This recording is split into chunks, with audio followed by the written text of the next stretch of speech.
Hey everyone, welcome back to CryptoCache. Thank you so much for joining me here. I hope you're having a fantastic and phenomenal day. Let's take a look here at Bitcoin. Oh my goodness, look at these shenanigans. Price action jumps up to break this 59,250.236 fib level, shoots up to this upper liquidation level at about 61.3, and now we're pulling back as if it never happened.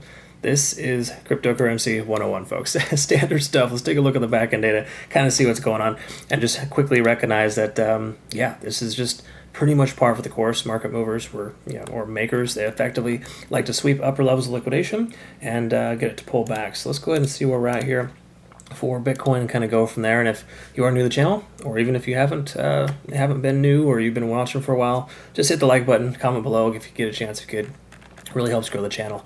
Let's take a quick look here and take a look. Acknowledge this 60,400 to 60,700. Talked about that yesterday being a potential reality for sweeping the upper level liquidation. That has since occurred. There's some late shorts here, some higher leverage shorts at 61.5. And if we do see, we kind of zoom in a little bit, there is a concentration still at about 63,000. So we can see there's about 15 to 20 billion at 63,000 even. So just know that would be probably the next potential target for us if the price doesn't end up just shooting straight down. I wouldn't be surprised if we see either scenario just based on the way that the market has been moving. It's kind of a little choppy. And I was talking to my community yesterday and just kind of sending some updates and letting you know that this is not the most ideal trading conditions. I know you could say that pretty much at any time because the market is kind of a little on the crazy volatile side lately, but even more so this whole week when we keep testing a lot of those resistances, and then now today, for example, we've broken through resistance, but we're right back down as if it never happened. It can be difficult to gauge. It hits the reset button on a lot of different indicators. And unfortunately, you just got to be a little extra patient in situations like this. So, future reference, heads up. It's okay not to, you miss some opportunities. Big deal. You'll find more. Okay, just try not to overthink it. Trust me, most of my alerts didn't trigger, and then the ones that did, I woke up and it's as if it never happened. It's just kind of a big old mixed bag of kind of trashy conditions. So either way you look at it, 63K would be a likely next target. We also recognize that 54,000 has a lot of liquidation down as low as 53. Is that a probability? Less of a distinct probability considering 63K is closer. Also, we have a lot of bullish convergences, at least we had, leading into this little push here. And we're going to see, obviously, if this dump here so far that's happening, which seems to be pretty substantial, is going to hold or not. Because, again, we have an increased amount of volume coming into this 1 hour candle, and we're going to discuss that. So let's quickly note the bigger picture here, just to kind of get perspective here. Of course, we got this descending broadening wedge, and we also have, if you look at the big picture here, this is again just the daily time frame with our local fibs from high to low. We can see we're kind of getting rejected out pretty hard at that 0.5 fib level, that 60,000 mark. While today has wicked up above 60,000, it's set to close below that level right now. Okay, so we got to recognize that this is not great. This is somewhat of a gravestone doji candle, and in hindsight, shorting 61K would have been a better call than shorting 59 or 60.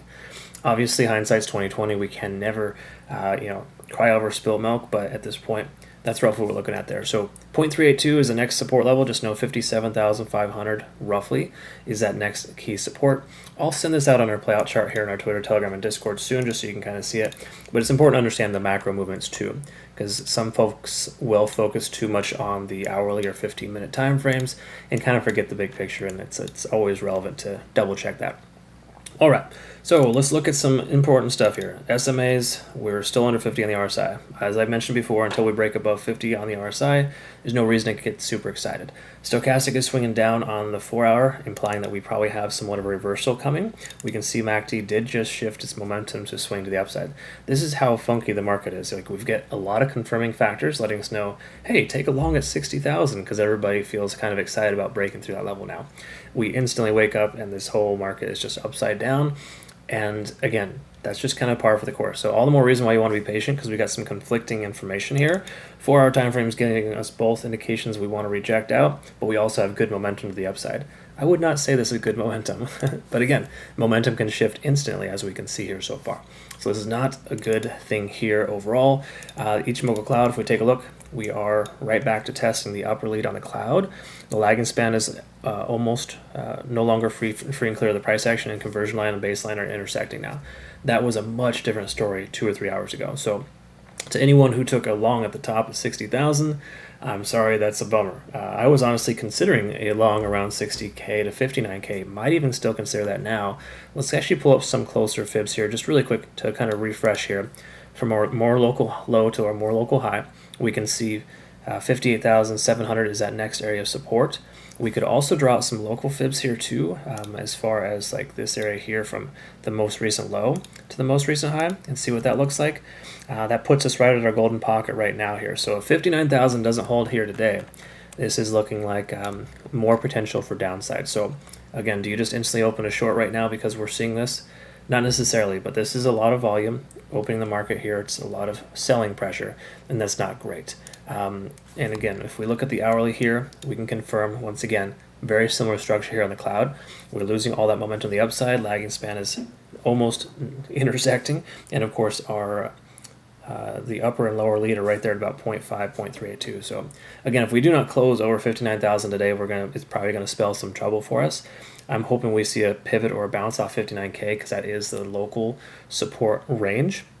So what I'll do is, again, I'll post a play-out chart here for us on our Twitter, Telegram, and Discord, just kind of highlighting what my thoughts are here. But with us breaking through this descending trend line and then instantly closing below, or soon to close below, that's not a great look. Okay, so again, this is considered a gravestone doji candle. It's not a healthy type of candle. It implies that in this 24-hour period, the price action opened and closed lower than it's open, and also essentially is below yesterday's open and close. So it's generally not a favorable sign when you see this. Anyways, local point of control kind of suggests that we are rejecting out at 59.5. That's, again, the place in which I presume the price is going to reject out initially, but we got that one ugly sweep up to the upside there to destroy all shorts. And now at this point, it's wrecking all the late longs. So again, it's a standard trading 101, folks. Unfortunately, very, very common. I'm not surprised by it. All the more reason why you might want to just kind of take a little break, wait for a day, let the market calm down, and find a better opportunity soon. You don't want to force trades in this kind of market right now. We did close our short yesterday in a loss, of course. I think it was maybe 15%, 15 to 20%. But again, it's much better than holding on for too long, because had you kept adjusting your stop loss higher, could have got stopped out. Sometimes you have to make that kind of call, right? So don't feel bad if that happened. That is very normal, and unfortunately, you can't really account for this kind of stuff. This is. Unless this is a fundamental thing I'm not aware of at this point, this is just standard, rinse and repeat, destroy the early shorts and now that destroy the late long. So either way, that's kind of what we got there. We just got to kind of wait and let this happen, see what happens next. If we don't close above 59K today, I would say we're more likely to continue lower.